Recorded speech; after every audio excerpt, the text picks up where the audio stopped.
To shock, titillate, and terrify, Danny Rawlings employed all three when he murdered 5 Gainesville, Florida students between November and August of 1990. Rawlings' disturbed behavior formed during his early years. A product of an abusive household, he grew up in Shreveport, Louisiana with a sadistic police officer father. His mother allowed the abuse and never protected her sons. In his teens, he dropped out of school and started a series of robberies in Georgia, and when he became an adult, it wasn't any better. He couldn't hold a job and returned to burglaries and petty theft, landing himself in and out of jail. By 1990, he moved back home, but got into a fight with his dad and almost killed him. Rawlings fled and ended up in Florida, and it's here that his reign of murderous terror escalated. On August 24, 1990, Danny broke into the apartment of college freshmen Sonia Larson and Christina Powell. He first headed upstairs where Sonia was sleeping and attacked her, taping her mouth shut, binding her wrists, and then stabbing her to death. Next, he went back downstairs where Powell was sleeping on the couch and attacked her. Rawlings then mutilated the bodies, cutting parts of the victims and posing them suggestively. The next day, he broke into 18-year-old Christina Hoyt's apartment. He found it empty, but decided to wait. As Hoyt arrived back at around 11 a.m., Rawlings surprised her from behind the door and subdued her. He taped her mouth and bound her wrists before stabbing her in the back. Rawlings cut off her head and placed it on a shelf facing the body. But Rawlings wasn't done. He entered another apartment, this time that of Manuel Taboada, who was 23, and his roommate, Tracy Pauls. The two had been friends since high school. As both were asleep, Rawlings broke into the unit and attacked Manuel first. Despite the scuffle between the two men, Rawlings overpowered and killed him. Tracy woke up to the commotion and barricaded herself inside her bedroom, but Rawlings eventually got to her. He bound, sexually assaulted, and then stabbed her to death. Her body was also posed. By this time, Gainesville was in a panic. It took months before Rawlings' name was tied to the crime. In fact, an initial suspect was blamed, and the investigation was dropped after they were apprehended. When Danny was arrested for a series of burglaries, the cops found his camping site in the woods. His items were collected, but never investigated until later on. When they finally did, they matched his tools to marks in Hoyt's apartment. His tape deck also contained original songs and recordings of himself talking about the murders. Since then, he has been dubbed the Gainesville Ripper, and he was found guilty and sentenced to death via lethal injection. Before he died, he left a written statement confessing to the Shreveport murders as well, where a family of 3 were killed in November of 1989. And it was Danny Rawlings' crimes that inspired the movie Scream. Known as the Beast of Jersey, Edward Paisnell inspired terror on Channel Island, Jersey, off the English Channel. Between 1960 and 1971, he victimized unsuspecting children and women before he was finally captured. On the outside and to the children, he was known as Uncle Ted, a kind, genial man who dressed up as Santa Claus for Christmas, gave them gifts, and laughed. Edward's mother-in-law ran a children's home called La Preference, which Edward frequented.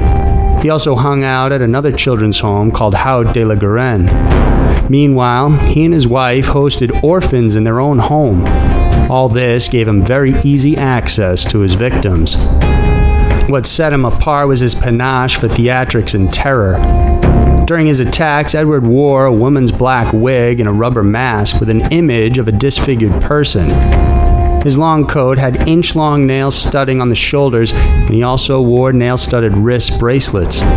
He would creep inside the homes or the children's center and abduct the victims right from their beds. Afterwards, he would place a noose around their necks before subjecting them to rape, sodomy, and his sick, twisted desires.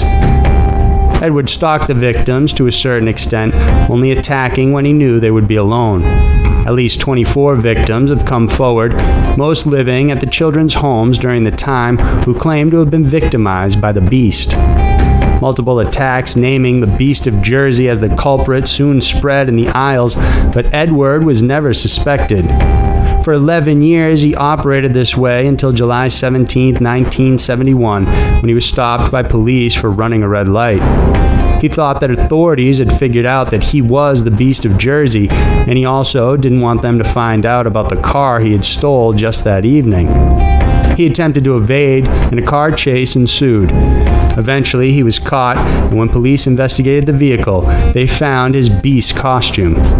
He was immediately arrested, and soon victims started coming forward. It was discovered that for the entirety of the crime spree, Edward lived a Jekyll and Hyde existence.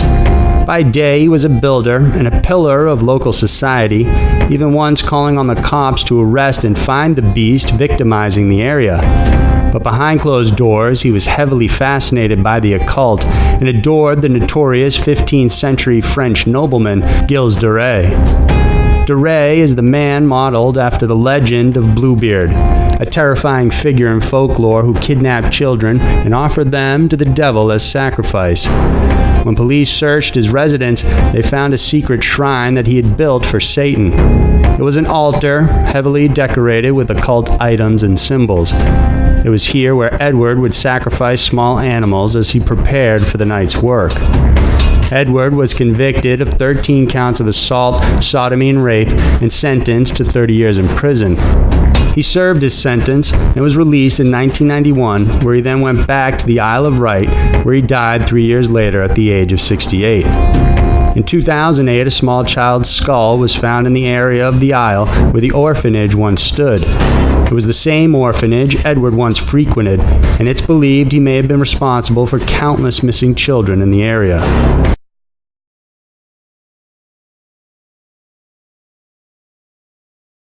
It began on February 24, 1985, when Alex Mengel's vehicle was pulled over for a traffic violation in Westchester, New York, by Officer Gary Stimolowski.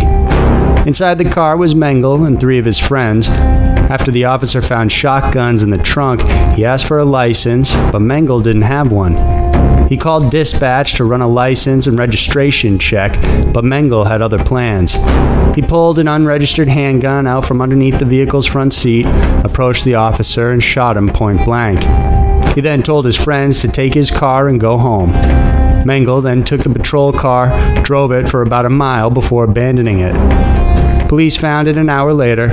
Officer Stimolowski was wounded on the passenger seat and later died at the hospital. On February 25th, the day after the shooting, Mengel abducted 44-year-old IBM employee Beverly Capone. At 8 p.m., she was headed to the parking lot but vanished along with her white Toyota. A day later, nearly 4 hours away, in a town near Syracuse, New York, a 13-year-old girl on her paper route said a white vehicle pulled up next to her. The driver pointed a gun and instructed her to get in the car, but instead of doing that, she took off running. She described the driver as wearing an unusual disguise and said he had on a wig of long black hair, lipstick, and a dress, and when asked to identify the person in a photo lineup, the girl picked Mengel. A week later, on March 2nd, the white Toyota was spotted in Scarborough, Toronto. A high-speed chase ensued and ended when the vehicle skidded on ice. Mengel was captured, and inside the car they found Capone's driver's license with a picture of Mengel pasted on top of Capone's photo.